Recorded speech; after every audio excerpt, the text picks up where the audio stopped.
Let's take a look at the positive and negative career progression of players during the off-season. Luka Modric was let go by Billy to make space for future signings. Oscar Gluck has benefited from 2 seasons of Pep Guardiola's tutelage, as we see his growth to 158 CA at the bottom of the screen here. So of course it was onto the draft next, and it was a no-brainer for Tom FN, who picked up Erling Haaland. If you include Jurrien Timber, half of the players are defensive midfielders here, so I guess these guys are just purposely going against my advice.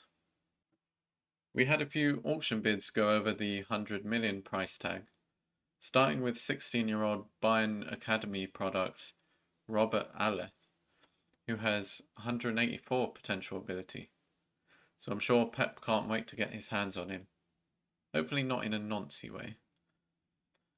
Carlos Barbieri has 182 potential, so let's see how the state-of-the-art facilities help his development for Doug.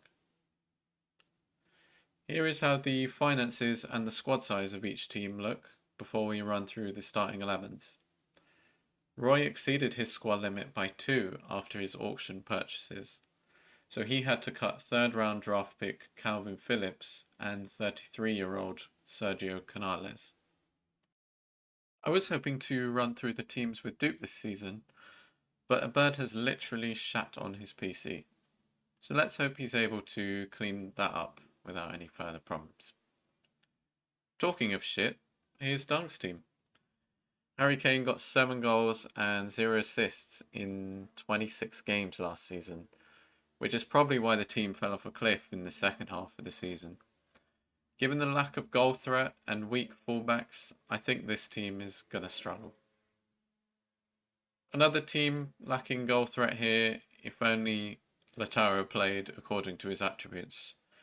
Redrup has switched formations slightly, which will probably force Sterling further up the pitch. Very solid defensive unit there. Moving on to last season's champions, and I think Roy's fate is going to rely on how well Lewandowski and De Bruyne can maintain their quality. Lewandowski dropped 9 ability points last season, so it'll be interesting to see how Pep manages to transition to Gluck, whether it happens at some point this season or if he sticks with Lewandowski. Sean made a deadline day trade for Koulibaly to beef up his defence, but he'll still need to find some longer term replacements for the old boys at centre back. He's brought in Poch to be more attacking and play 4-2-4, but it does force Bruno into an awkward position. Let's also do a quick Samu Pertza check before we move on, who gained 19 ability points last season. Next up is Sweet Left Foot's team, who like Roy is going through a bit of a transition. Mike has a lot of young talent on the bench, but they need game time to reach their potential. Ideally, Mike picks up a left back next season to let Hakimi take over from Carl Walker. Maggio brought in Salah to add more firepower, who I expect to play up front with Havertz. He hasn't brought in any more talent to centre mid, so it should give Zaire Emery more game time, which I like. I like the balance of this team. Tom FM still hasn't spent a penny in the auction, but he's managed to pick up a lot of talent in the draft. The centre-back pairing is probably the main weakness, but I like the starting 11. The issue for Tom is he only has one recognised substitute, so I don't think we'll see a lot of consistency from this team, but they can definitely beat any team on their day. And let's jump to a press conference with Billy to announce his formation for the upcoming season. Ladies and gentlemen, England will be playing 4-4-2. So this is how I think the team would look. Leo and Felix are both comfortable playing up front, but there's also Vlahovic sitting in the wings. It's very rare to see a flat 4-4-2, so I'm curious to see how this fares against the other formations being played. We couldn't get Dupe, but my flatmate has stepped in to give his prediction as well. He won our fantasy football league, so make of that what you will. I think it's a testament to the quality of the teams that me and Matt have made very different predictions here.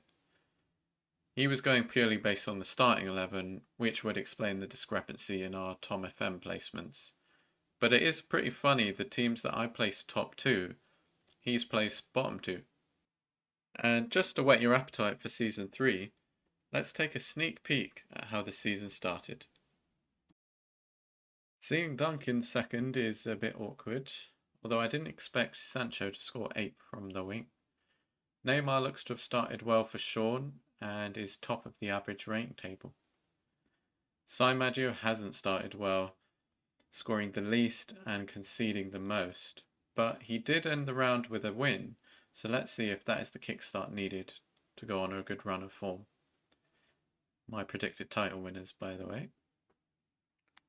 Let's also take a look at the injuries going into the second round, and thankfully there aren't any major ones to report so far. Mike used his manager perk to loan out Florian Wirtz to Brighton, and looks like he's getting game time to help his development.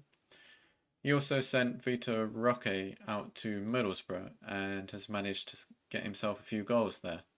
So it's looking positive for the development of those players for Mike.